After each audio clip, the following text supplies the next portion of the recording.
예, 통일생수 TV를 시청해주신 여러분 안녕하십니까? 오늘은 계속해서 성령의 사역의 신학적이에요. 세 번째 시간을 계속 가지려고 하는데, 우리가 이 성령의 사역의 신학적 이해를 크게 두 가지 주제로 본다고 그랬죠. 첫째는 기독교 영성사, 두 번째 주제로는 계시해. 이렇게 나오는데 지금 계속해서 기독교 영성사를 보고 있는 중입니다. 요 그림이랑 계속 앞으로 뭐 몇 개 그림을 계속 이렇게 메인으로 보여드리면서 진행할 건데, 기독교 영성사 정리 그림인데, 이게 초대교회 영성, 중세교회 영성, 종교개혁 영성, 복음주의 영성, 오순절 영성 이렇게 구분한다고 했죠. 네, 제가 초대교회 영성에 대해서는 간단하게 정리를 해드렸고요. 지금 지난 시간에도 이게 중세교회의 영성에 대해서 지금 우리가 지금 보고 있거든요. 네. 자, 지금 지난 시간의 목차를 여기서 다시 보여드리면, 지금 이게 중세교회사의 영성인데, 지금 중세교회의 영성에서 우리가 수도원 영성에 대해서 이렇게 보았습니다. 중세교회사 영성이라 했을 때 수도원 영성을 우리가 빼놓을 수가 없어서 이렇게 지금 보고 있는데, 지난 시간에는 이게 중세 수도원 형성의 배경을 보았습니다. 그리고 우리 중세의 어떤 수도원이 어떻게 갈망하게 되는 그런 원인들, 그 다음에 처음에는 이게 수도원 자체가 생긴 것이 아니라 운둔자들이 생겼던 어떤 그런 모습들을 살펴보았습니다. 우리가 이 중세를 BC 한 3년부터 이게 한 15세기까지 한 1000년 기간을 이게 중세라고 이렇게 기간을 이야기한다고 이렇게 말씀을 드렸는데, 뭐 이게 중세 시대 전부를 우리가 살펴볼 거는 아닙니다. 오늘은 중세 수도원 운동의 역사적인 모습들을 일단 먼저 좀 보려고 하는데, 이 중세 시대 뭐 수도사의 어떤 수도원들, 수도사들, 수도원들 뭐 전부를 다 살펴보지는 않을 겁니다. 단지 그 중에 특징적인 것들, 여기서 뭐 이렇게 제가 이런 이름들을 이렇게 적어놨는데, 이런 중세 시대 수도원들 중에서 특징적인 어떤 그런 몇 개 수도원들과 또 수사들, 이런 부분들을 짚어가면서 그런 위주로 중세 기독교 수도원 역사를 이렇게 좀 살펴볼 겁니다. 이 시기 교회들은, 중세시대 교회들은 뭐 신학적인 논쟁이라든가 뭐 정치적인 권력 싸움으로 그냥 일관을 한 어떤 그런 것으로 그냥 도배한 어떤 그런 역사거든요. 중세 교회의 역사들을 이렇게 책들을 읽다 보면, 교회사를 읽다 보면, 이게 뭐 교회 역사인지 세상 역사인지 이게 구분이 안 될 정도로 그렇게 난잡하고 정말 이렇게 부끄러운 어떤 모습들도 참 많아요. 그러나 그 중에서도 이 수도원은 정말 그 복음의 정신을 이렇게 회복을 하려고 하는 어떤 그런 몸부림들이 있었다는 거죠. 그래서 우리가 지금 이렇게 중세 기독교 수도원 역사들을 이렇게 살펴보는데, 처음에는 이렇게 지금 이게 제도교회와 수도원 이렇게 중세시대 이렇게 나눠진다고 했는데, 처음에는 이 제도교회가 이런 수도원들을 이게 인정을 안 해줬어요. 처음에는 좀 이렇게 주춤했다가 나중에는 이 제도교회가 수도원을 이렇게 협조적으로 이렇게 대하는 어떤 그런 양상으로 흘러가게 되거든요, 역사가. 자, 그러면 우리가 여기서 이렇게 중세 수도원 운동의 역사적인 모습들을 한 네 가지 등분으로, 역사 기간을 네 등분으로 이렇게 한 세 등분, 네 등분이라 해도 되는데 한 세 등분으로 이렇게 구분해서 이렇게 좀 보려고 하는데, 첫째는 동로마 수도원, 동로마 수도원. 그다음에 두 번째는 이게 서로마 수도원. 서로마 수도원. 그다음에 세 번째로는 이렇게 수도원 개혁기라는 말은 제가 붙인 이름이라고 했었죠. 이런 세 등분으로 이게 기독교 수도원 역사를 이렇게 좀 나눠서 이렇게 살펴보겠습니다. 자, 그러면 먼저 이렇게 일단 여기도 뭐 기독교 핍박의 시대라고 이렇게 이야기했는데 네 등분으로 이렇게 이렇게 구분을 해 놓긴 했지만 이렇게 일단은 세 등분으로 이렇게 말해서 이렇게 보도록 하겠습니다. 예. 일단은 중세 수도원 운동의 역사적인 모습들을 일단 오늘은 이렇게 동로마 수도원 정도까지만 보도록 하겠습니다. 예. 동로마 수도원 정도까지만 보도록 하겠습니다. 예. 우리 동로마 수도원 첫째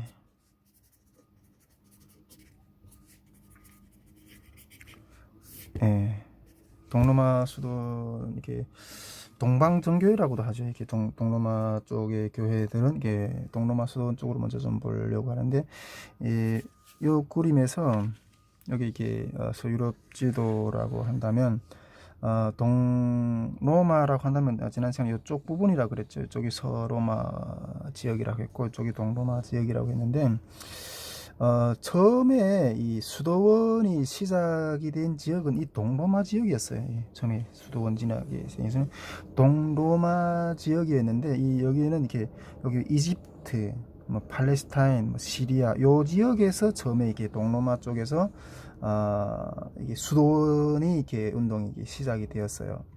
특히 요 동로마 지역의 요 히포 같은 데는 요 히포라고 여기 지역이 있는데 이 지역에는 이렇게 큰 도서관이 있었어요. 그때 당시 이 도서관이 있었다는 건 이건 대단한 어떤 그런 것인데 이게 그리스 학문이 다 이게 집결되는 게 히포 이쪽에는 동로마 쪽에는 이게 또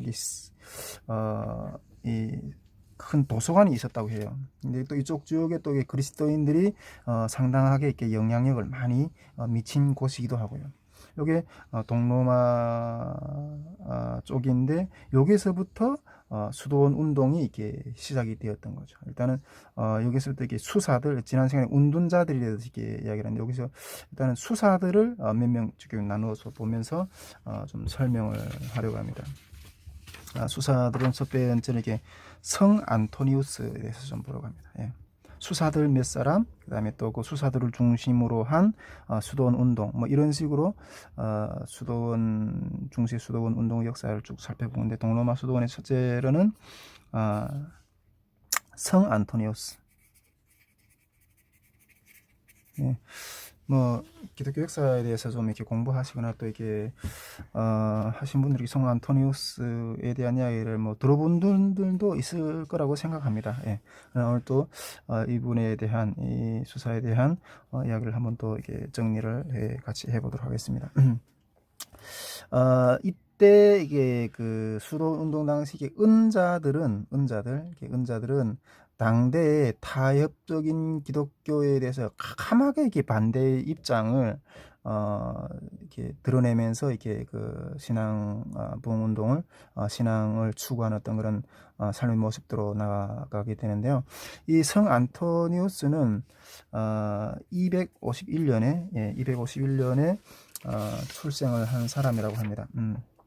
250년에서 350년 요 사이에 살았던 사람인데요. 성 안토니우스는 250년에 출생을 했고요. 그 이집트에서 이집트의 부유한 가정, 이집트의 부유한 가정에서 출생을 했다고 합니다. 근데 이 사람이 하루는 마태복음 19장 21절 말씀을 읽다가 이렇게 소명을 받았다고 해요. 예. 제가 마태복음 19장 21절 말씀을 여기서 좀 읽어드리고 하는데요. 예. 내가 온전하고자 할진대 가서 내 소유를 팔아 가난한 자들에게 주라. 그리하면 하늘에서 보화가 내게 있으리라. 그리고 와서 나를 따르라. 이집트에서 이 상당히 부유한 가정에서 태어났다 그랬잖아요. 근데 이 말씀은 우리 성경에서도 이 말씀이 이렇게 부자 청년이 예수님 앞에 왔다가 그 소유를 버리지 못하고 예수님이 소유를 버리고 나를 따르라 했을 때 버리지 못하고 그냥 돌아갔던 어떤 그 이야기잖아요. 그런데 이 성 안토니우스는 이 말씀을 읽고 이렇게 소명을 받았다는 거예요. 이 말씀을 읽고 이렇게 충격을 받아가지고 이 말씀대로 실행을 해요. 이 사람이 이게 부잣집 가정에서 부유한 가정에 태어났다 그랬었잖아요. 그 소유를 다 팔아서 가난한 자들하고 이렇게 나눠줘요. 가난한 자들에게 나눠주고 그다음에 지난날의 과거하고 이게 단절해요. 과거와 단절. 예. 과거하고 단절하고 고행을 해요. 고행. 예. 우리 운둔자들은 다 사막에 들어가 지난 시간에 얘기하겠던 게 사막에 가서 이렇게 그런 어떤 고행 훈련을 한다 그랬잖아요. 그래서 다 과거와 단절하고 자기 소유를 다 팔아서 가난한 자를 나눠주고 사막에 들어가서 20년 동안 고행을 해요. 예, 20년 동안 고행 생활을 하면서 철야하고 금식하고 또 그 속에서 이게 사막에 살고 얼마나 가난했겠어요. 예, 가난을 철저하게 경험하면서 또 고독, 예, 그리고 독신으로 어떤 이렇게 독신했던 그런 삶을 살면서 그 광야에서 20년 동안 훈련해요. 예. 그러다 보니까 정말 모든 열망을 다해서 어떤 그런 고행의 훈련을 하는 어떤 기간을 보내게 됩니다. 이 성 안토니우스는. 그러면서 여기에서 엄청난 어떤 그 영적인 훈련을 하게 되죠. 우리 사막에서 지난 시간에도 이렇게 은자들이 이렇게 사막에서는 이렇게 마귀와 투쟁을 하는 어떤 그런 몸부림을 친다 그랬잖아요. 그 사막에서 마귀하고 몸부림치면서 싸울 수밖에 없는 어떤 그런 환경에 대해서 지난 시간에 말씀드렸는데 이 성 안토니우스도 사막에서 마귀와 싸우는 어떤 정말 격렬한 투쟁을 통해서 하나님을 만나 하나님을 발견하는 그런 상당한 어떤 고행의 어떤 훈련을 하게 됩니다. 이런 성 안토니우스의 고행의 소식들이 사람들에게 그러다 보니까 들려오게 되는 거죠. 예. 고행의 소식들이 사람들에게 이렇게 들려오게 되는 거예요. 그러다 보니까 이 사람들이 몰려오게 돼요. 이 성 안토니우스한테. 예, 몰려오게. 그러나 본인은 정말 제발 혼자 있게 해달라고 정말 많이 그랬던 것 같아요. 그러나 그 본인이 의사와 상관없이 정말 사막에서 그런 고행의 훈련을 한다고 하나님을 만나기 위해서 훈련을 한다는 어떤 그런 소식들이 사람들이 들려오니까 사람들이 그를 보려고 정말 엄청난 어떤 그런 갈망하면서 몰려왔는데 그가 이렇게 뭐 일반적인 어떤 그 주택가나 이런 데서 떨어져서 사막에 깊이 들어가는 정말 허물어진 어떤 그런 성 같은 어떤 그런 곳에서 살았다고 하는 것 같은데, 근데 그 허물어진 성전이 그 성의 어떤 그런 낡은 문이 막 사람들이 너무 찾아와가지고 낡은 문이 다 이게 허물어져서 이렇게 무너져서 없어질 정도로 그렇게 몰려들면서 이 성 안토니우스에게 이게 찾아왔다는 거. 근데 이 사람들한테 이 사람들이 찾아왔을 때 그 사람들 앞에 성 안토니우스가 나타나는 어떤 그 모습이 정말 얼마나 그 사막에서 하나님을 만나는 어떤 갈급한 훈련을 하고 어떤 그런 것들을 많이 했겠어요. 근데 그 많은 사람들 앞에 성 안토니우스가 나타날 때마다 하나님의 성소에서 나오는 것 같아 그랬다는 거예요. 예. 성 안토니우스가 사람들에게 탁 나타났을 때 그 사람이 나타나는 모습이 하나님이 성소에서 나오는 것 같다. 그렇게 위대하게 보였다는 거예요. 우리가 그 성경에 보면 모세가 그 하나님을 만나러 갔다가 시내산에 올라갔다 이렇게 내려올 때 정말 그 얼굴에서 광채가 나가지고 그 얼굴 빛을 보기 어려서 이렇게 얼굴을 수건으로 가렸다 그랬잖아요. 아마 그런 정도의 어떤 그 비유를 이게 책에서는 이렇게 자료에서는 이렇게 이야기하고 있는데 정말 사람들 앞에 나올 때마다 그가 나올 때만 나타날 때 하나님이 성소에서 나오는 얼마나 그 하나님이 어떤 임재와 그런 훈련을 많이 했었으면 사람들 앞에 나타날 때마다 그런 어떤 빛이 났다는 거, 그 사람이 나타나는 것이. 그리고 그가 나타난 모습은 정말 평정된 그의 모습. 그 어떤 세상의 어떤 그런 것도 요동되지 않는 그 어떤 게 요동되는 정말 그 평정을 찾은 어떤 그러한 삶의 어떤 그런 모습으로 이렇게 등장하는 어떤 그런 모습을 보였다는 거예요. 그는 마귀와 싸우든 뭐 궁중 속에 있던 완전한 어떤 평정의 모습. 예. 그리고 사람이 정말 복잡한 어떤 인간관계에 들어가고 정말 그 엄청난 어떤 경쟁 사회에서 막 이렇게 막 부딪히고 이래 정말 그런 속에서 평정을 찾는다는 건 이게 보통 문제가 아니잖아요. 그런데 이 성 안토니우스는 그 사람들이 가운데 있을 때 마귀와 싸우던 군중 속에 있던 완전한 어떤 그 평정을 유지하는 어떤 그런 득도한, 예, 뭐 이게 이런 표현이 가능한지는 모르겠지만은, 예, 어쨌든 그런 모습이었다는 거예요. 사람들이 그가 나타났을 때 그 보는 어떤 모습. 그리고 또 그에게는 엄청난 능력들이 나타났대요. 예. 고행을 하면서 하나님 앞에 가까이 하는 어떤 그런 훈련들 얼마나 하나님이 그 많은 어떤 능력들이 나타나겠어요. 이게 뭐 병자를 치유한다든가, 그 다음에 마귀를 쫓고 마귀를 쫓는 어떤 귀신을 쫓는 어떤 능력도 나타나고, 또 이렇게 고통받는 자들을 위로하고, 또 그리고 이렇게 원수진자들을 화해시키는 어떤 그러한 능력들이 그 이 삶 가운데서 이렇게 나타났다는 거예요. 예, 예, 이런. 이게 우리 그리스도인들이 추구해야 될 어떤 그런 가장 닮을 만한 어떤 그런 모습들인데, 이 고행자, 이 성 안토니우스의 어떤 그런 삶 가운데는 이런 하나님을 추구하는 것 가운데 이런 능력들이 나타났다는 거예요. 예. 그리고 또 그는 이렇게 그 가르침, 예, 또 제자들을 가르칠 때 정말 그의 가르침 많은 어떤 교훈들을 안겨줬는데, 특히 이단자들이 많잖아요. 그 이단자들하고 어떤 정말 바른 진리에 대해서 논쟁하고, 또 제자들을 이렇게 멘토링하고, 또 제자들을 훈련시키고, 자기에게 나온 어떤 이런 능력을 또 전수하는 어떤 그런 제자들이 훈련의 어떤 그런 제자 양육, 네, 또 이런 모습도 행했다는 거예요. 그가 그의 가르침 중에서 가장 그가 이렇게 유명하게 또 중요하게 또 그리고 본질적으로 지속적으로 이렇게 가르치던 가르침은 이런 가르침이었대요. 세상의 그 어떤 것도 세상의 그 어떤 것도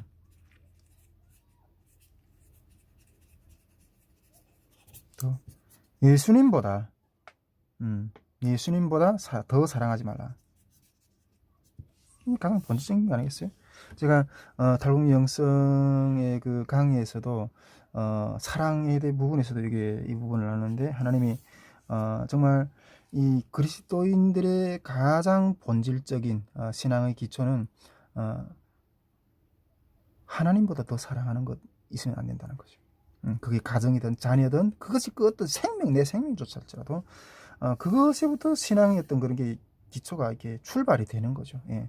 하나님보다 더 사랑하는 이것을 가장 많이 강조했다는 거죠.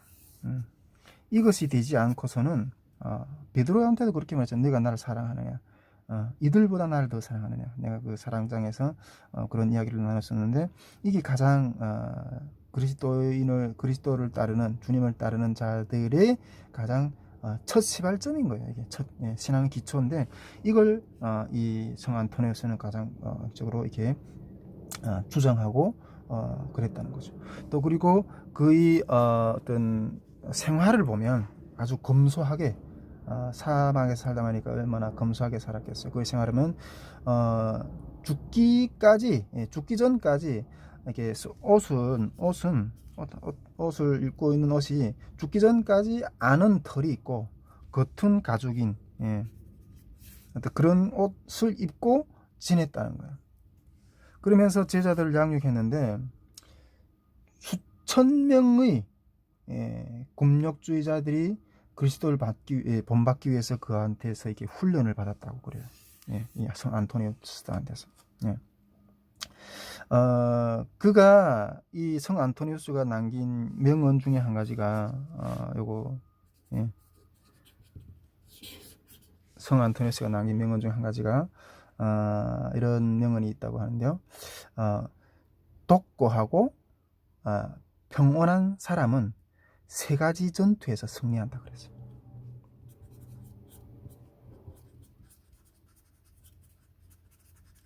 예. 독고하고, 골방에 들어가서 독고하고 이 독고를 통해서 이게 평온한 사람, 평온을 통한 어떤 그런 평온을 얻은 이 사람은 세 가지 전투에서 승리한다 그랬어요. 이것이 무엇인가 하면 듣고 보고 말하는 것. 듣고 보고 말하는 것을 이 세 가지 전투에서 승리한다 그랬어요. 그리고 다음은 오직 하나의 전투가 남아 있는데 오직 하나의 전투가 남아 있는데 그것은 즉 마음의 전투뿐이라는 거예요. 마음의 전투. 이게 우리 신앙인들이 영적인 앞으로 제가 전에는 이 성령사역 신학적 이해 강의를 쭉 시작하면서 이게 그 이론적인 부분하고 실천적인 부분을 나눠서 이렇게 좀 더 이렇게 구체적으로 먼저 이론을 말을 하고 그 다음에 이론 강의를 하고 그 다음에 나머지 실천 강의를 영적 실천 강의를 하려고 하는 어떤 그런 생각도 좀 가지고 있다고 저희 기도에서는 그렇게 나눴지만은 제가 여기에서도 뭐 이 실천적인 영성 실천적인 강의에 대해서 더 계획해서 이렇게 언제 하게 될지는 잘 모르겠어요. 그런데 만일 그런 영성의 어떤 실천적인 강의를 다루는 데 있어서 제일 중요하게 생각하고 다루고 싶은 부분들은 이 부분이에요. 이 기본인 거예요. 이게 듣고 보고 말하는 것. 듣고 보고 이게 우리가 이것은 이렇게 인풋이잖아요. 근데 말하는 것은 아웃풋이고 정말 무엇을 듣고 듣는가 하는 것, 무엇을 보는가 하는 것이 너무 중요한 거예요. 그것을 통해서 이렇게 말하는 말이나 우리 속에서 나오는 말, 이것이 이 세 가지가 정말 잘 훈련된 사람이면 정말 승리한 사람이라고 저는 그렇게 생각이 됩니다. 이 성 안토니우스는 정말 그냥 성자가 아닌 거예요. 그 모든 이 성 안토니우스의 이 삶을 뭐 제가 여기서 다 나열을 하지 않았지만 그가 삶의 가운데서 본질적으로 우리가 짚어봐야 될 어떤 그런 맥락들은 이 자리에서 지금 다 이렇게 짚어보고 있는데 이게 정말 그리스도인에게 나타나야 될 어떤 가장 고귀한 모습들이라고 저는 보고 있고 그에 동의를 하고 됩니다. 즉 이렇게 듣고 보고 말하는 것. 이가 그 독고하고 평안을 얻는 사람은 이 세 가지 전투에서 승리한다. 지금 우리 그리스도인도 이 세 가지 전투에서 승리하면 진짜 승리하는 거예요. 그리고 그 다음에 나머지 한 가지 오직 전투는 마음의 싸움이다. 마음의 전투에서 남아있다. 즉 이 마음의 전투가 있을 뿐이다. 이 마음을 지키는 자는 성을 빼앗는 자보다 낫다고 잠언에서도 이야기했잖아요. 이게 이 신앙생활에 저도 뭐 많은 어떤 그런 신앙생활의 어떤 큰 깊은 어떤 그런 경륜을 쌓은 건 아니지만은 이게 기본 핵심인 것 같아요. 이 네 가지가. 이것만 잘 되면 정말 우리가 그리스도인으로서 신앙생활에서 정말 승리할 수 있는 어떤 그런 제자들이 될 수 있다는 어떤 그런 생각을 하게 됩니다. 이 성 안토니우스의 제자 중에 한 사람이 또 한 사람만 더 이렇게 좀 소개하고 싶은데 아타나시우스. 이 성 안토니우스의 제자 중 한 사람으로서 이 아타나시우스라고 있는데 이 아타나시우스는 우리 기독교 교회사에서도 많이 등장하거든요. 이 신학자인데 이 아타나시우스가 안토니우스의 생애에 대한 저작을 해요. 저서를 해요. 저서를 쓰게 되고요. 이 아타나시우스는 초대 기독교 교회사 가운데서 많은 어떤 논쟁들이 예수 그리스도의 신성, 인성 논쟁들이 가장 이렇게 많이 등장하게 되는데 그때 이 아타나시우스가 예수 그리스도의 신성, 인성 논쟁에 있어서 가장 진실한 주자로서 수많은 싸움을 하게 돼요. 이 아타나시우스가. 그런 우리 기독교 교회사에서 아주 중요한 인물인데 이 아타나시우스의 스승이 이 성 안토니우스였다는 거예요. 성 안토니우스였다는 거예요.